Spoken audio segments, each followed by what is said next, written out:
Hürmetli vatandaş, endi muhokeme, vaziyet ve muhokeme de bakaylı. Hazır Cansınca efendi, atiyendilah bagen bu haberge neme dep mavzu koydu desiniz, jükün dedi. Çünkü Kompartiyası Amerika başçılığındaki Garp dünyasının aldıda jükün dedi. Biz jükün degen sözümü işletmeyiz.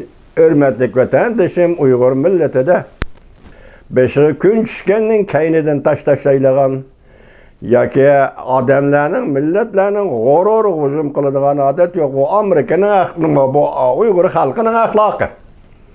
Shu Uyg'ur xalqi bu axloqiy an'anasida davomli chiqib turdi. Ayrim yanchiqchilarni hisobga olmagan.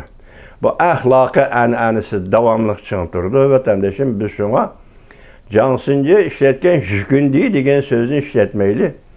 Hazır Jonan Xay'nın siyaseti buruluş boldu mu? Reis Xi Jinping'nin siyaseti buruluş boldu mu? Yötkülüş boldu mu? Yoki nişan özgerdi mi? Nişan degenimizden aytganda gerçi umumlaştırıp bir xulasa şekilde dünya koymagan bolsa mı? Nişan çünkü Kompartiyasının dünya hükümranlık kılışıydı. Dünya hükümranlık kılıştan işte evvel Uyguristan'dan başladı. Yani Uyguristan'da ceza lageri kurup bizden diktatörü ve gücünü, devlet gücünü, armiye gücünü, harbi gücünü işletmekçi ve dünyayı muşu şekilde işletmekçi, muşu şekilde diktatörün endizini dünyayı çıkarmakçı mağuzluğun devirdi bu. İnkılapını export kılış dep atalattı. Hazır Reis Xi Jinping devirdi bu endizini. Su çağrını eksport kılış dep ataldı. Biroq hazır şu nişan belgilengen bolsa, mesela dünya hükümranlık kılış. Endi kireli bu zor zerbe güçürdü. Başta aytipti o, çeteliş dairesi kem. İntayin kemdir. Çekleş gücü intayin zor. Demek bunun da birinci mesele, siyaset meselesi bu motorga çıktı. Çünkü Çin Çuango taxtdan düştü. 23. günü Prezident Joe Biden imza koydu bu kanun 24. günü. Çin Çuango istifa verdi. Vazifesi elip taşlandı. Gördünüz mü vatandaşım? Bu Amerika'nın kudreti değiliz bunu. Amerika'nın gücü değiliz bunu vatandaşım. Gördünüz mü? His kıldınız mı vatandaşım? 23. gün imza koydu. 24. günü Uyguristan müstemlik Uyguristan'da gubernatör Çin Çuango istifa çıktı. Ameli elip taşlandı onun oyun ornuğa. Yani bir gubernatör maaşını ikilediğen oldu. Şuna bir sual koyduk. Jonan Xay'nın siyaseti özgürlük oldu. Nişan kaynangan siyaseti özgürlük oldu mu?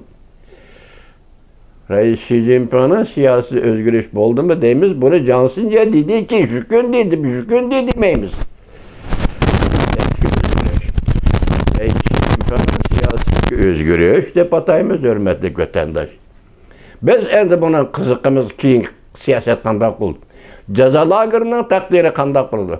Buningda bir özgürlük hosil qilindi va yoki yanala o'xshashlar Çin Çuangoning siyosatini ijro qilamiz. Yo'qmina qaraganda yo'qnimishqa. Hozir Çin Çuango o'zi terigan balani o'zi yo'lga qo'ygan siyosatni o'zi o'zgartmaydi, bunday qoida yo'q. Biri amaldarlik, Jungoda amaldarlik qoidasi bunday qoida yo'q. Şimdi Jungoda istifa birden kaydı mı yok? Mana şundak elip taşlaydı. Hizmette elip taşlaydı. Vaqt toşqanda hizmette elip taşlaydı. İstifa birden kaydı mı yok? Elip taşlagandan onun ornuğa kelgen gubernatör endi siyasette özgürlük hasıl kıldı. Şuna biz desepki muşu basqıç vaqanın muşu seviyesinde endi jaza lagerda qandaq özgürlük yüz berdi. Jaza lager siyaseti Xitayla qandaq özgürlük yüz berdi. Biz ötken 2000'liye anlatkan haberimiz demeydi? Jungo Gorbachev'nin yolunda menişe tallap aldı degen haberini anlattık. Demek Jungo Gorbachev'nin yolunda menişe tallap algan bolsa, şunun mas aldı şundaq kelse. Bunun bilen Aksaray'da Prezident Joe Biden'ın kanunga imza koyuşu ve gubernatör Çin Çuango'nun amelinin elip taşınışıdan Erkin Asya Radyosu Xitay bölümünün haberi yok cuma vatandaş.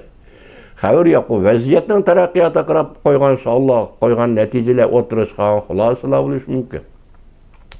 Endi bugun mayli yo'l qo'yish bo'lsin, mayli siyosatda o'zgarish bo'lsin, maydon xarakterlik o'zgarish bo'lsin, Uyg'uristonda millat xarakterlik o'zgarish bo'lsin, Uyg'uristonga millatga Uyg'urga yurgizgan etnik qirg'inchilik, so'yqirim, hozirgacha deyli, so'yqirim bo'lsin.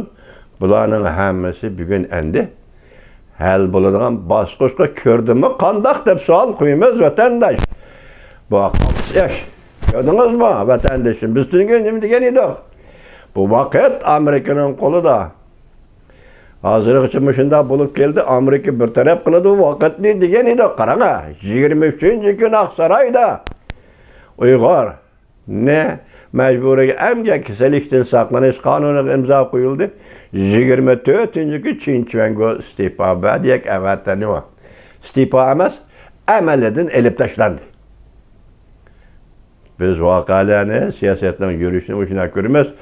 Endi qolgan taraqqiyotlar voqealarning keyingi taraqqiyotiga bog'liq.